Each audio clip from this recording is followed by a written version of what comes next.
Hello my beautiful people, welcome back to my channel. For those that are new, my name is Nelly. During the first year of marriage should be the honeymoon stage, but for some, reality kicks in. When it comes to marriage, it's an eye-opener because people only reveal their true self once they're married to you.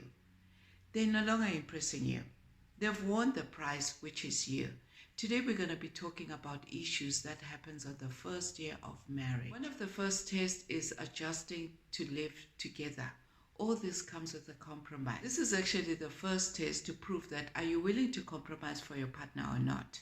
Because we all come from different backgrounds. The habits and routines that will take time for you to get used to, especially if you're not used to this kind of routine. Some of these habits, you might have seen them when you were not married, but because you're so clouded and in love with this person, you just totally ignored them. You might have told yourself that maybe when you get married to this person, you will change them. At times these habits is because they don't know. They don't know what's right or wrong. Nobody taught them. Just like when it comes to marriage, nobody teaches you how to become a great wife or a great husband. You both figure these things on your own. Even when it comes to bringing up children, you will both figure these things on your own. Sometimes your parents will teach you what they know. But most of the time, you need to figure this out on your own. Sometimes this could be a hard pill to swallow, especially if your partner is one of those partners that think they know it all, that don't have that teachable spirit, and doesn't make it an effort to adjust just to make the other person comfortable. And the next issue that may come by is house chores. This may be a tricky one because it comes with a lot of expectation. Wife may expect that the husband will go out there to work for the family, while the husband expects the wife to be at home and look after the children when they come by.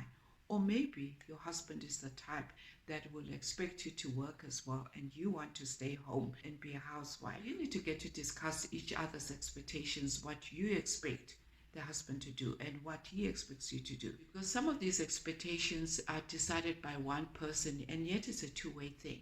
You both need to figure out how you're going to run your home. After all, you both live in the same house. So you both need to communicate with each other rather than assuming who's going to be doing what. Communication is one of the major problems in the first year of marriage. While you're getting to know your partner, learn how they communicate. Every person communicates differently. Some people communicate silently, and for others, they will say there and there what is bothering. Because this plays a big role in your marriage, getting to understand how your partner communicates. It's time to understand them because you are learning to understand this person on a daily basis, what they do when they wake up. It was different when you're in courtship. This time you're getting to understand what your partner likes and what he doesn't like. You may have been with your partner for a very long time, but now you're staying together. Things are different. You're getting to understand their routines and their habits. Sometimes if those routines and habits, you don't like them, communicate about them so that the next person can understand you as well, what you like and what you don't like. I know some women, when they are angry, they go in that silent mode. How will your partner know if what is done you don't like it? If you are going to give them that silent treatment, saying you're okay if you clearly know that you're not okay, you're not communicating well. They're not mind readers to know what's wrong with you. If you are going to say you're okay. Remember once when I was married, I deposited money on a wrong account. In fact, my partner didn't even tell me which account I should put this money. So I ended up putting it on the wrong account, even though I apologized to him. He still gave me those silent treatments. For 2 weeks, I was living with this man while he was giving me silent treatment. We were then invited for dinner at my godparents' place. And clearly they could see that there was something not right. So the wife, as we were washing the dishes, was asking me, is everything okay? And I was like, no, everything is fine. Are you sure? Yes, I'm okay. She could read through me that I was lying. She then asked me one question, is he eating the food that you've prepared for him? And I said, yes, he's eating the food. He then says to me, it's okay, it's not a major issue. I was confused. I was asking myself, what's food got to do with that?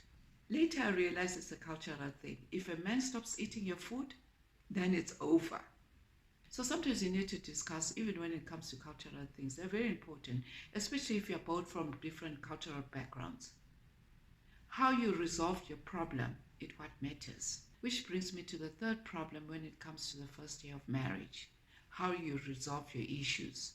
Don't start screaming at your partner if what she's done is a taboo in your culture. Even if it's got nothing to do with culture, rather talk to them and explain to them.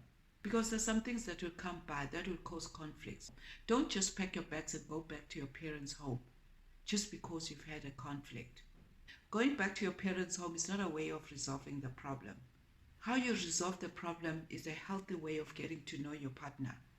You'll get to know how they react when they're angry. Resolving problems together is a learning process. You don't need to take matters of your home and take it to your family or your friends. You both need to resolve these problems together. And the next issue that comes by is getting to balance your time together versus your family and friends. It's also important to maintain that individual space and get to do the things that you love doing before you even got married. Sometimes we even overdo it, that we forget that we're now married. You want to spend time with your single friends and you forget that you're now married. So that is why you need to balance this. Don't overdo things and have expectations that this other person knows that you've got friends and will understand that. Expectations is also one of the major problems in marriage, especially if you're not communicating with each other. And communicate about the sex issues as well that may come by. I know when it comes to sex on the first day of marriage, you do it frequently. If it's not done frequently, then there's a problem. Communicate what is the problem. Sex can be an icebreaker, especially when there's a conflict, but also don't use it as a weapon. Submission and respect is another issue. When it comes to submission, it's so misunderstood. That is why women find it difficult to submit to their husbands if it comes with fear, when it's forced to them. You need to show that you love her, rather than you reminding her all the time that you pay dowry. When the man shows love to their wives, submission comes naturally. It doesn't come with fear. Sometimes women end up worshipping their husbands instead of worshipping God. Putting your husband over God just because you're thinking that's being submissive, you're getting this all wrong. Even though your husband is the head of the home, but God is their head as well. So don't get it all wrong. Submission is not forced. It comes naturally. As a husband, if you want your wife to be happy and submit to you, you need to play your part as well. The next issue that may come by is having boundaries, especially when it comes to your in-laws or family and friends. This can be another issue on the first year of marriage when it comes to in-laws. Though when you're marrying your partner, you're marrying their family as well. But it doesn't mean that your in-laws should take that for granted and cause problems in their marriage, because sometimes your in-laws can cause a problem in your marriage, especially if they want to have a say in everything in your marriage. That is why in-laws need to stay away from their children's issues. Have those boundaries and let your partner know when your family is visiting. Finances is the next issue that becomes a major problem besides sex and communication. Have an open discussion about finances. Who's going to be paying for what? Do you have debts that you need to pay for? Be open about your debts. Don't bring financial stress into the marriage. It's the money that needs to be put aside, even though this can be a difficult discussion to swallow. But you need to discuss it anyway in order to move forward and plan for the future. Avoid keeping secrets as well. If you are giving family money, talk about it. Having secrets in your marriage, especially when it comes to finances, can create a misunderstanding in your marriage. It can become a major issue. And a lot of couples do that. And the next issue that can come by in the first day of marriage is unexpected events. Will always come by. Maybe sometimes may not come in the first day of marriage, but they will come by. So be prepared for them. Maybe your husband loses a job and you need to take over with the finances. Or maybe the wife gets sick and the husband needs to take care of you. When you make those vows, through sickness in health or richer for poor, this is what it meant. All these vows just meant when life changes, you're no longer wealthy. You don't need to pack your bags and go back home and say, I'm not cut out for this. Because unexpected events may come by. This is when you have to stick with your husband or stick with your wife. When things get tough, you don't need to pack your things and go home. You need to go back to your creator. Sometimes it can be just those changes. Suddenly you look at your husband and you think to yourself, this is not the husband I marry. That six-pack is all gone. It's now a love bubble. Or maybe you look at your wife. She's no longer that slim person. She's got love handles everywhere. You don't turn your backs on them, but talk about it. But just deal with the situation as it comes. You both need to adjust as quickly as you can. And don't let the devil come in between you.